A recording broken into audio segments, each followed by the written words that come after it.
Indus valley civilisation दुनिया की सबसे पुरानी और एडवांस सिविलाइजेशंस में से एक थी। थी ये सिविलाइजेशन इंडस रिवर सिस्टम पर बेस्ड थी। पानी, खेती और ट्रांसपोर्ट सब कुछ नदी से जुड़ा हुआ था। इस सिविलाइजेशन को इंडस वैली सिविलाइजेशन और हड़प्पन सिविलाइजेशन दोनों कहा जाता है। हड़प्पन नाम इसलिए पड़ा क्योंकि हड़प्पा रिवर साइट था। 1921 में दयाराम सानी ने हड़प्पा खोड़ा। आर.डी. बनर्जी नगर में मूर्तियां पाई। इनकी खोज से सिंधु सभ्यता की पहचान हुई। इंडस वैली का अर्ली फेज 1300 BC से स्टार्ट होता है, जब सिविलाइजेशन सबसे ज्यादा एडवांस थी।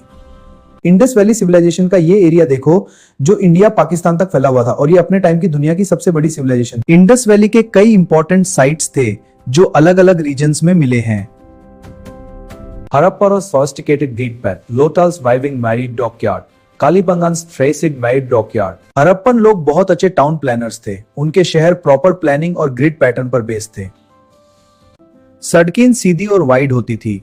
ट्रांसपोर्ट और मूवमेंट के लिए अच्छी प्लानिंग थी। हर घर का वेस्ट पानी कवर ड्रेन से निकलता था। घर पक्की ईंटों से बने होते थे। हर घर में बाथरूम और वेल होता था। मोहनजोदारो का ग्रेट बाथ रिचुअल और सामाजिक था। देखिए, पानी भर रहा है और स्नान कर रहे हैं लोग। इकोनॉमी का बेस एग्रीकल्चर था। लोग व्हीट, बार्ली और कॉटन उगाते थे। इंडस वैली का ट्रेड लोकल और इंटरनेशनल दोनों था। व्यापार मेसोपोटामिया तक होता था। क्या दिखाना है, आर्ट और टेक्नोलॉजी का लेवल काफी एडवांस था।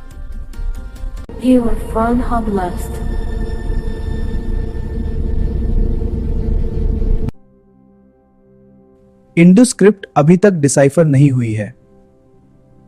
Dry rivers, flood animation, abandon cities. Civilization के डिक्लाइन के एग्जैक्ट रीजंस क्लियर नहीं है। क्लाइमेट चेंज और रिवर शिफ्ट पॉसिबल रीजंस हो सकते हैं। इंडस वैली का समझ वेल ऑर्गेनाइज था। रूलर्स, ट्रेडर्स, आर्टिजन्स और कॉमन लोग अलग अलग रोल्स में काम करते थे। कोई क्लियर कास्ट सिस्टम का प्रूफ नहीं मिलता।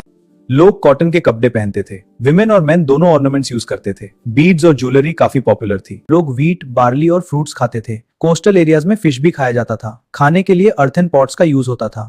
लोग कॉपर और ब्रॉन्ज के टूल्स यूज करते थे। आयरन का यूज नहीं होता था। टूल्स ज्यादातर डेली वर्क के लिए थे, वॉर के लिए नहीं। ट्रांसपोर्ट के लिए बुलक कार्ट्स और बोट्स का यूज होता था। रिवर्स ट्रेड और मूवमेंट का मेन सोर्स थी।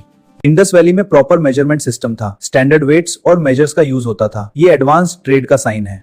लोग साइंस और टेक्नोलॉजी को समझते थे। ब्रिक मेकिंग और मेटलर्जी का नॉलेज था। इंजीनियरिंग स्किल्स काफी एडवांस थी। और लोग नेचर के साथ हार्मोनी में रहते थे। एनवायरनमेंट का रिस्पेक्ट करते थे।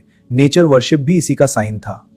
Indus Valley town planning was more advanced than Egypt and Mesopotamia, but the Indus script remains undeciphered to this day. Indus Valley Bronze Age civilization थी। यहाँ आयरन का यूज नहीं होता था। डॉकयार्ड लोथल में मिला। ड्रेनेज सिस्टम वर्ल्ड क्लास था। Indus valley में कोई पैलेस या टेंपल नहीं मिले। ये वॉर बेस्ड सिविलाइजेशन नहीं थी। प्लानिंग सबसे स्ट्रॉन्ग फीचर था। इंडस वैली सिविलाइजेशन सिर्फ हिस्ट्री नहीं है, ये मॉडर्न प्लानिंग और डिसिप्लिन का बेस है।